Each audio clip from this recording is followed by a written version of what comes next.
मैं आपने मुझे मौका दिया इसके लिए धन्यवाद।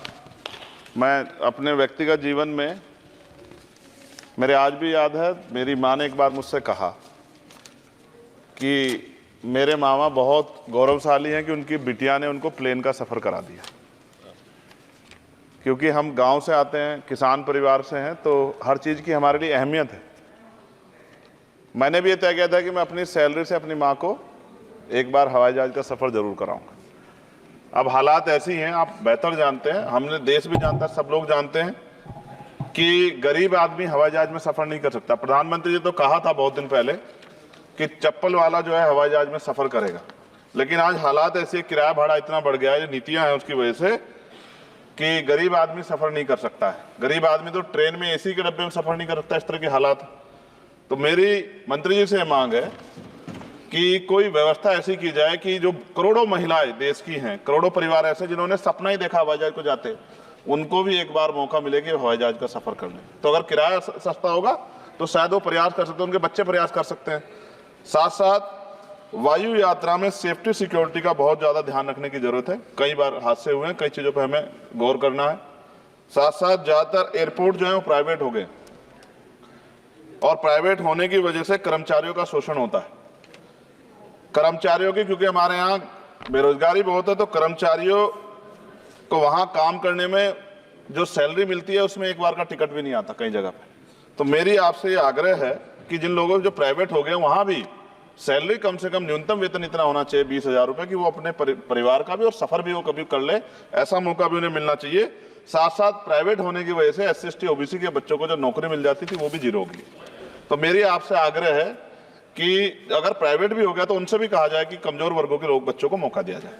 साथ साथ नगीना में जहां जिन्होंने मुझे चुन के भेजा, मैं उनका धन्यवाद करता हूं उस क्षेत्र का, वहां एयरपोर्ट नहीं, और लंबे समय से उनकी मांग, वहां पायलट ट्रेनिंग स्कूल भी नहीं है, एरोस्टेस ट्रेनिंग स्कूल भी वहां खोलना चाहिए, क्योंकि ग्रामीण क्षेत्रों की प्रतिभाओं को नकारना नहीं चाहिए।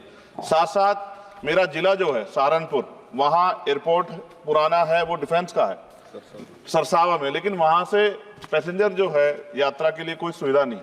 और साथ साथ एक जगह छुटमलपुर, क्रांतिकारी जगह है, जहां हम पैदा हुए, क्रांतिकारी जगह है ही वो सर। तो वहां पे भी हवाई पट्टी की जो है स्थापना जो है सरकार को करानी चाहिए। हमारे लोगों को, छुटमलपुर के लोगों को बहुत अच्छा लगेगा और फायदा भी होगा, बहुत सारा जो है आसान हो जाएगा जनता के लिए।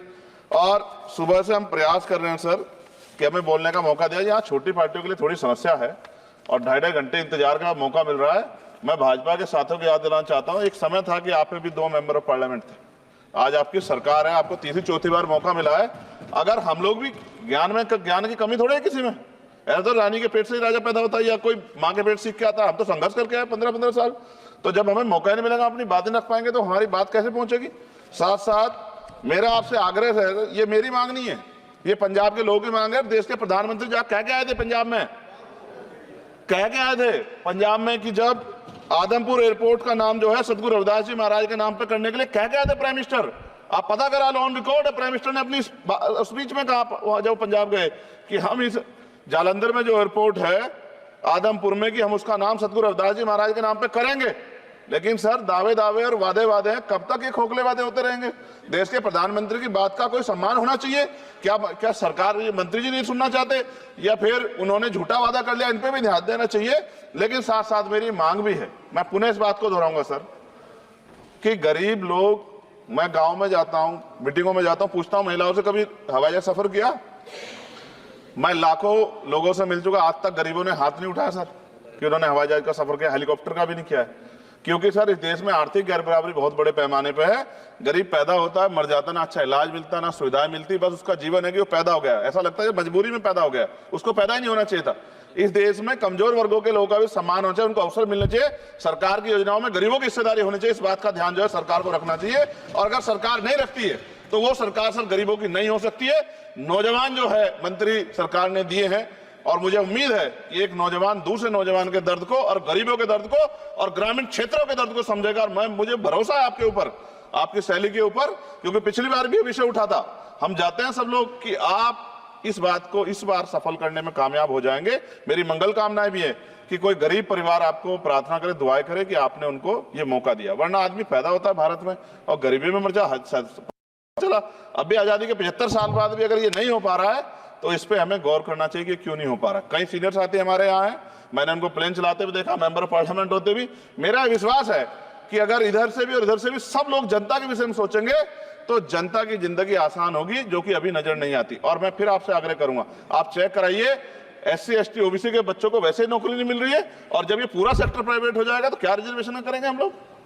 क्या फायदा रिजर्वेशन का? जब SC ST OBC के बच्चों क्या रिजर्वेशन का फायदा? गाली तो खाते हैं इस नाम पे, लेकिन रिजर्वेशन ही कहां मिलेगा जब सब प्राइवेट हो जाए? प्राइवेट वाले कहां दे रहे हैं? तो उनको कहिए कि प्राइवेट सेक्टर में मैं विधेयक लेके आया, निजी विधेयक, कि प्राइवेट सेक्टर में SC ST OBC के बच्चों को मौका मिलना चाहिए। सुप्रीम कोर्ट का एक ऑर्डर, चर्चा हुई इसमें कि भाई क्रिमिलेयर होगी। कितने अरबपति बने आप लोग? कितने लोगों पे हवाई जहाज बताइए? SC ST के लोगों पे कितने लोगों पे हेलीकॉप्टर बताइए? आप कुछ नहीं है आपके पास आंकड़े। सब लोग मिलकर गरीबों को चलना चाहते हैं, ये गलत है सर। मैं आपका धन्यवाद करूंगा पुनः सर, और क्योंकि हम ही कोरम पूरा करते हैं सर, देख लीजिए आप, हम ही बैठे कोरम पूरा करते हैं। हमें विश्वास है अपने देश की पार्लियामेंट पे कि आज नहीं तो कल इस पार्लियामेंट से गरीबों के लिए कानून बनेंगे और गरीबों के लिए पॉलिसियां बनेंगी और गरीबों को भी सम्मान का जीवन मिलेगा, ऐसा हमें विश्वास है। मैं आपका धन्यवाद करता हूं और मुझे उम्मीद है नौजवान हमारे मंत्री से कि वो गरीबों की बात को सुनेंगे और हम लोगों की पीड़ा को समझेंगे और हमारे क्षेत्रों में काम कराने का। धन्यवाद। श्री रवि।